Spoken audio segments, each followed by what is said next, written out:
Hey guys, Praveen here, and today I want to talk about this email designs that I just published in Mina UI. So these are all just marketing emails, transactional emails in designed in Figma. So you can go and copy this file and use it in your Figma projects.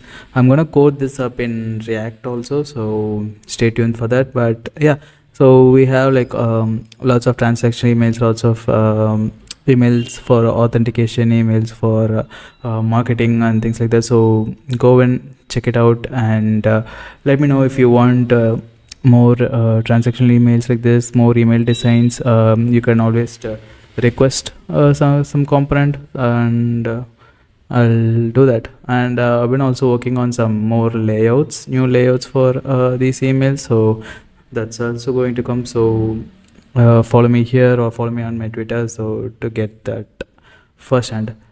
And yeah, that's it. The link will be in the description. Just go in and come here and open this link in Figma, and you'll have it.